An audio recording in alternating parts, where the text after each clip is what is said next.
of Sciences and this press conference about the Nobel Prize in Chemistry.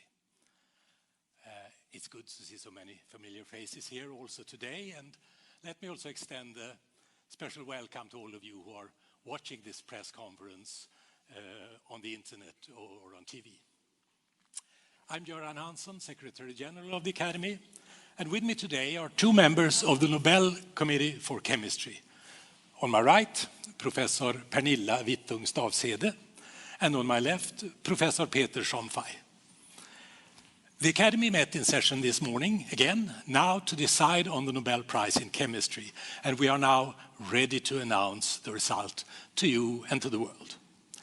I will read the announcement, first in Swedish, then in several other languages. Professor Vittung-Stavsede will make some comments on behalf of the Nobel Committee, and Professor Schomfei will explain the discoveries behind the prize to us. This year's Nobel Prize is about an ingenious tool for building molecules. Årets pris handlar om ett genialt verktyg för att bygga molekyler. Kungliga Vetenskapsakademin har idag beslutat att utdela 2021 års Nobelpris i kemi gemensamt till Benjamin List och David MacMillan för utveckling av asymmetrisk organokatalys. The Royal Swedish Academy of Sciences has today decided to award the 2021 Nobel Prize in Chemistry jointly to Benjamin List and David MacMillan for the development of asymmetric organocatalysis. Die Königliche Schwedische Akademie der Wissenschaften hat heute beschlossen, den Nobelpreis für Chemie des Jahres 2021 gemeinsam an Benjamin List und David MacMillan für die Entwicklung der asymmetrischen Organokatalyse zu verleihen. L'Académie royale des sciences de Suède a décidé ce jour d'attribuer le prix Nobel pour chimie 2021 conjointement à Benjamin List et David MacMillan pour le développement d'organokatalyse asymétrique. Korolevskaya Akademia Nauk решила сегодня присудить Нобелевскую премию по химии Benjamin List и David MacMillan за развитие асимметрическая organokatalysa. That was the announcement, and now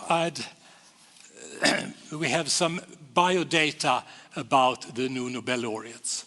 Benjamin List was born in Frankfurt am Main in Germany in 1968. He got his PhD from the Goethe Universität in Frankfurt, and he made some of the key discoveries that are being awarded today when he was at the Scripps Research Institute in San Diego in the United States. He is now director at the Max Planck Institut für Kohlenforschung in Mülheim an der Ruhr in Germany. David MacMillan was born in 1968 as well, in Bells Hill in the United Kingdom.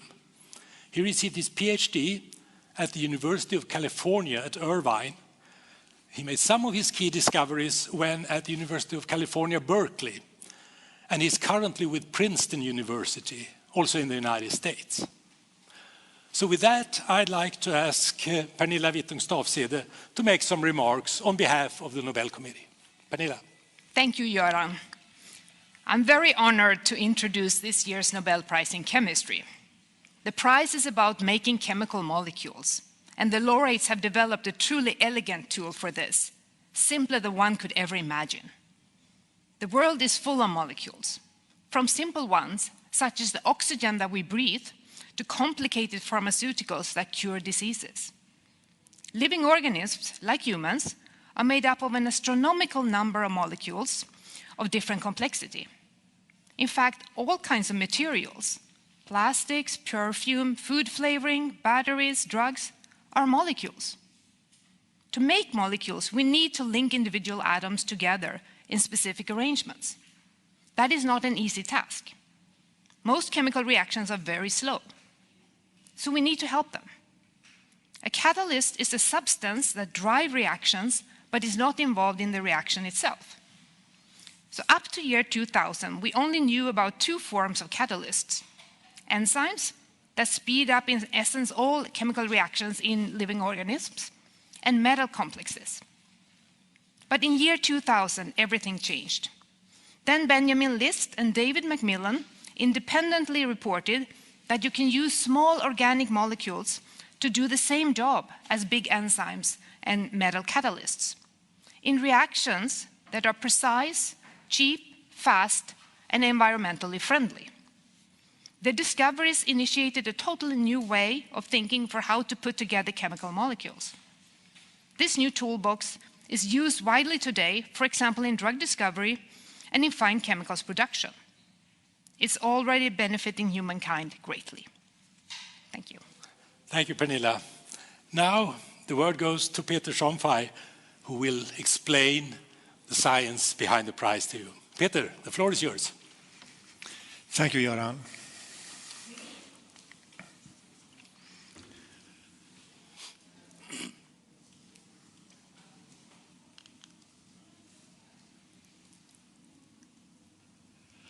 Okay, so I would like to start to introduce you to one of my co-workers who is working all alone in his office one early morning.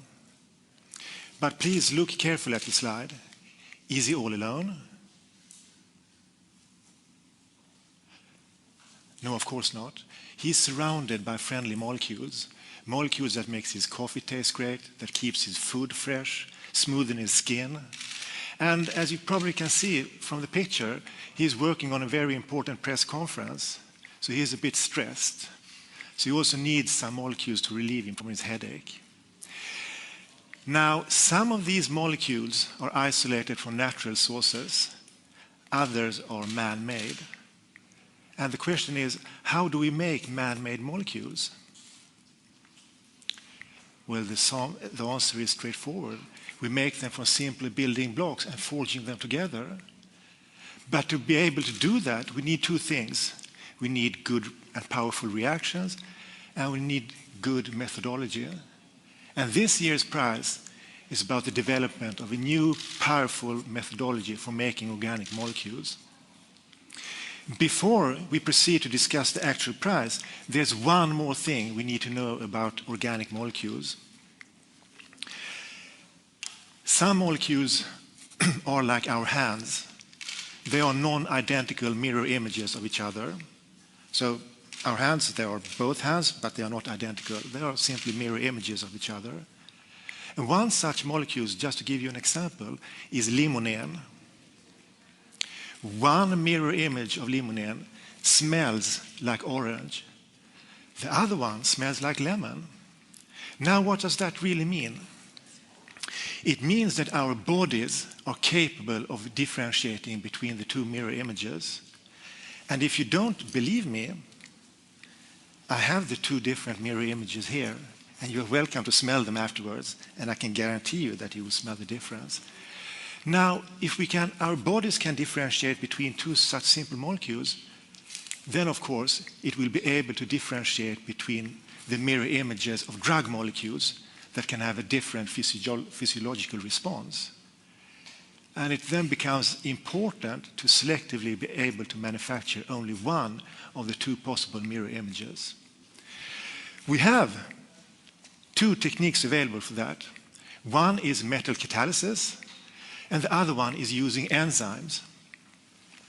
This year's prize is about developing a new methodology for selectively making one of the two possible mirror images of a molecule.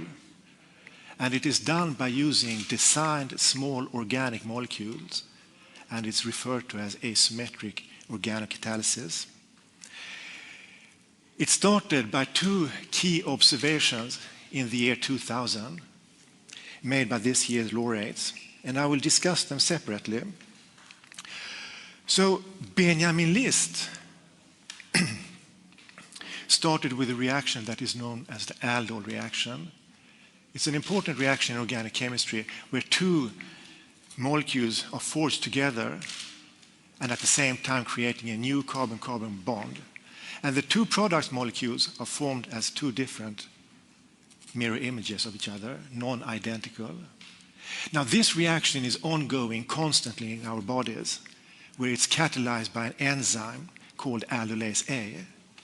Now, this is a huge enzyme consisting of about more than 350 amino acids, but it's only 3 amino acids that are responsible for the catalytic activity. It's a lysine, a glutamic acid, and a tyrosine. And Benjamin List asked, is all this other stuff really necessary, or can we simplify it? And he managed to show that indeed we can. And only a single amino acid is necessary to catalyze this reaction, and that is a proline, a molecule that we all have in our bodies. So he showed that this particular problem is possible to simplify. We can identify a small organic molecules that catalyze the aldol reaction. MacMillan's entry to this problem was different. He was interested in a reaction that is called the Diels-Alder reaction, which is a very powerful reaction in organic chemistry where 2 molecules are forged together and forming a 6-member ring. And 6-member rings are ubiquitous structures in organic chemistry. They are everywhere in our bodies, in nature, everywhere. So it's an important reaction to make them. The problem with this reaction is that it is rather slow. And one type of catalysts that speed up the reaction by activating one of the substrate's molecules is shown up here. And David MacMillan wondered, this catalyst has 2 problems as he viewed it. One is that it contains a metal atom, and the other one that it's so sensitive, so it's never used in industry. Now, is it possible to get rid of the metal atom and make something that is more stable? And indeed it is. He designed a molecule that is called an imidazolidinone and shown that that is possible to use to activate one of the substrate molecules to form an intermediate that's called an iminium ion. And then it's so activated so the reaction will proceed and we will form the product and preferentially one of the 2 possible mirror images.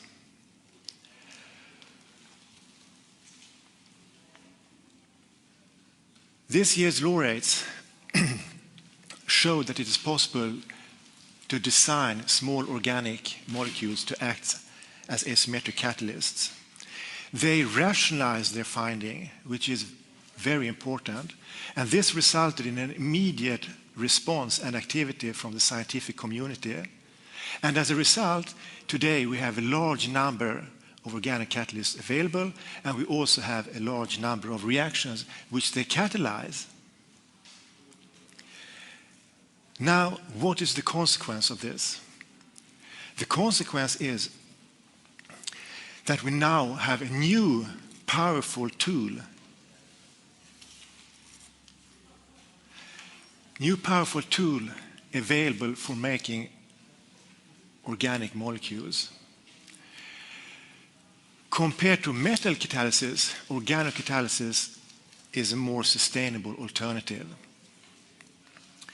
It has been estimated that catalysis is responsible for about 35% of the world's GDP, which is a pretty impressive figure. And then if we have a more environmentally friendly alternative, it's expected that that will make a difference. I will give you 2 examples of that. The first one is a molecule that is called oseltamivir, which is the active ingredient in an antiviral drug of much current interest. The organocatalytic route to oseltamivir consists of 5 reaction steps, while the current production route to this molecule consists of 12 reaction steps. And then we need to know that each reaction steps make an environmental impact, and it's important to reduce the number of steps it takes to make a molecule. So comparing 5 to 12, that is a significant difference.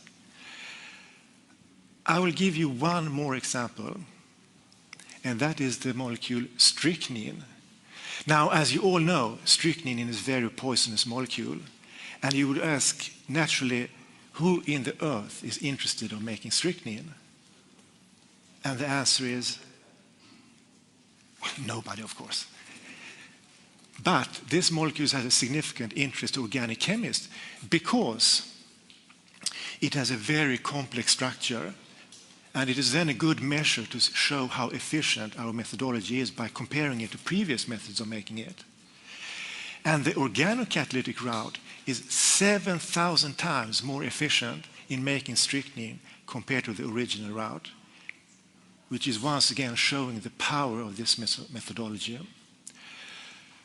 So in conclusion then, we have a new tool available in organic chemistry, and this is of the greatest benefit to humankind.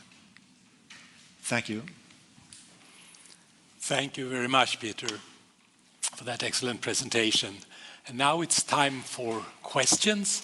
And I think we may have one of our new Nobel laureates with us on a phone line. Dr. List, are you there? Yes, I'm right here. Great. Thanks for joining us at the press conference. I gather you are on vacation with your family right now. Yeah, I'm actually in Amsterdam. We visited a great concert in the Concertgebouw, and we have a wonderful day. And I absolutely didn't expect this huge surprise. And yeah, I think you really made my day today. Thank you. Good to hear. So now questions from the media representatives. Thomas von Heine, Swedish TV, please.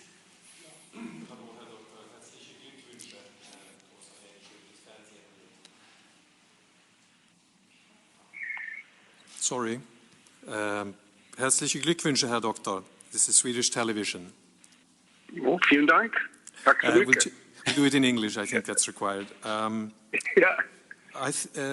It says it's about 20 years ago that you found these catalysts. Could you briefly summarize where are you today in comparison to 20 years ago? Yeah, that's a very good question, because at the time, and sometimes people wonder, why does it take so long for a discovery to be recognized? And in this case, our early days catalysts were, in comparison to what we have, like maybe 1 million times less efficient. The real, in my opinion, the real revolution of what we have, of our discoveries, is only sort of surfacing now with these extremely reactive organocatalysts that can do stuff that you cannot do with enzymes or even with the most sophisticated metal complexes that people have developed before. So it's a matter of degree, but also a matter of sophistication, I would say. Great, thank you. So first the breakthrough and then continuous improvement and steps forward. Yeah, exactly. More questions? Yes, please. Gentleman from DPA. Dr. List, herzlichen Glückwunsch auch von der Deutschen Presseagentur.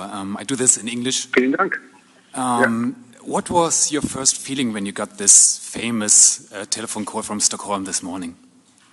I thought somebody's making a joke with me. I was sitting at breakfast with my wife, and sometimes she says, "Did you look at your phone if somebody called from Sweden?" But today we didn't even make the joke, and we certainly didn't anticipate this, right? And then Sweden appears on my phone, and I look at her, she looks at me, and I run out of the coffee, and indeed, that was the amazing call. I mean, I don't know, it's hard to describe what you feel in that moment, but it was a very special moment that I will never forget, for sure.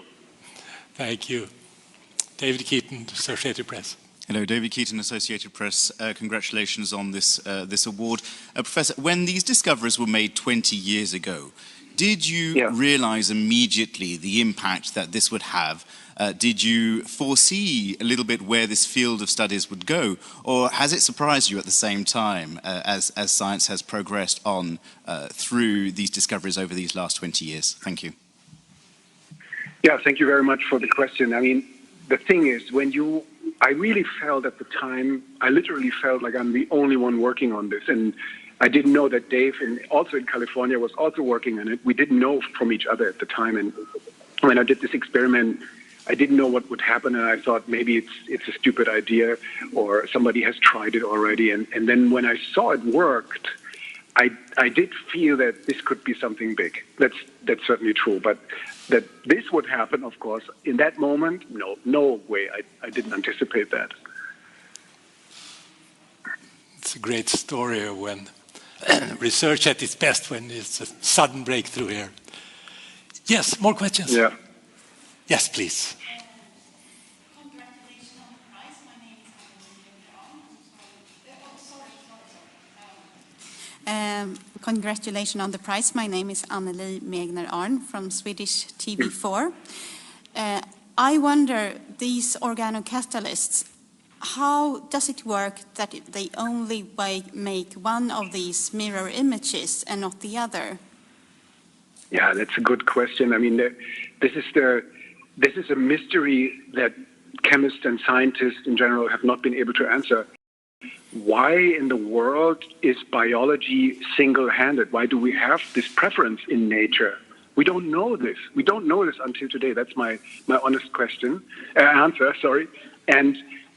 But the molecules that we use, fortunately, we can use them from natural sources. So they have been made from biological organisms, and so they have that property that they have this handedness about them. And that's what we utilize, and then in the catalysis, because this handedness is transferred in the catalytic reaction onto the substrates, so that you get more of these handed molecules. Yeah, it's a great gift, I would say, that nature provides these molecules for us. Thank you. More questions? Yes, please, go ahead again, Anneli. Can I ask one more? I wonder what your favorite catalyst is, and also the favorite product, if you have any of those from your research. So my favorite catalyst, of course, has to be proline. You know, that was my first realization and understanding really what organic molecules could do, and the beauty of this molecule. And by the way, it's an edible molecule, so of course I already tried it. Even people use it as a food additive. I don't know why, but it's because we make it in our own body. It's completely harmless. It tastes slightly sweet, like my discovery back then. Slightly sweet taste. I didn't know what would happen, but my favorite processes are, of course, what we do right now. Right now, this has advanced so tremendously that we have catalysts that do stuff that even enzymes couldn't do, and you know, that really shocks me. And I there are many reactions that we currently work on, and they're all my favorites. Thank you. Yes, please, gentleman over there.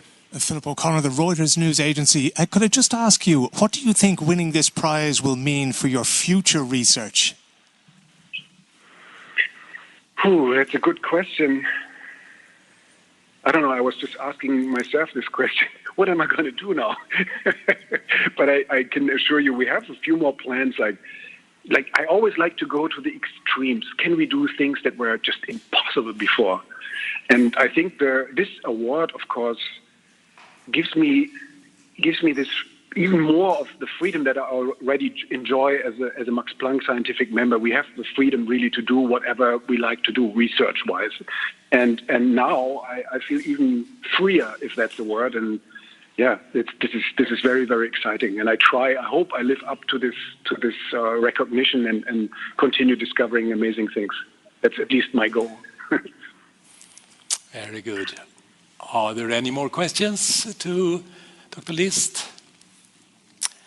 If not, thank you very much, Dr. List, for being with us at this press conference. And once again, congratulations to your Nobel Prize. Thank you so much. I'm deeply honored. Thanks. Bye-bye. Bye.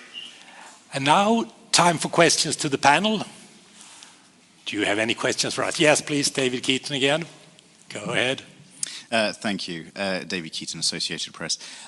One of the major breakthroughs in the last few years has obviously been the mRNA technology, science behind what has led to some of the drugs we're using that enable us to be all here today in this room.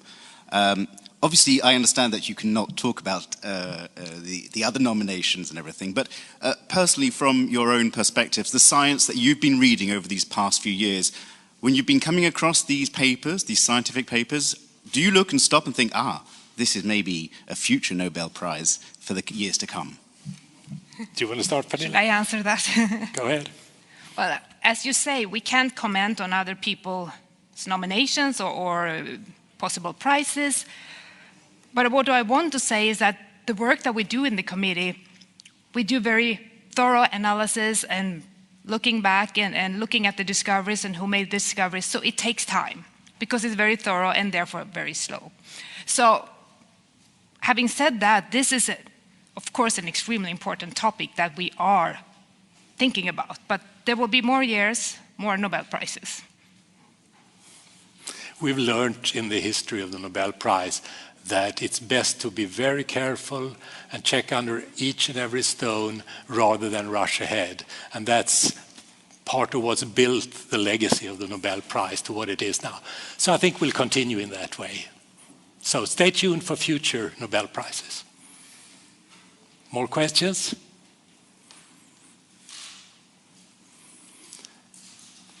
Usually someone asks me if I've been able to reach both Nobel laureates. Interested? No, we have not been able to reach Dr. MacMillan yet. So I have, over the years, called 52 Nobel laureates, but my 53rd I had to inform through an email and a recorded message on his cell phone. I hope he'll call me back after the press conference. Any more questions? If not, thank you very much for your interest. Now there will be opportunities for interviews with experts, and our staff members will help you find your particular expert. But thank you for your interest, and welcome back. Bye.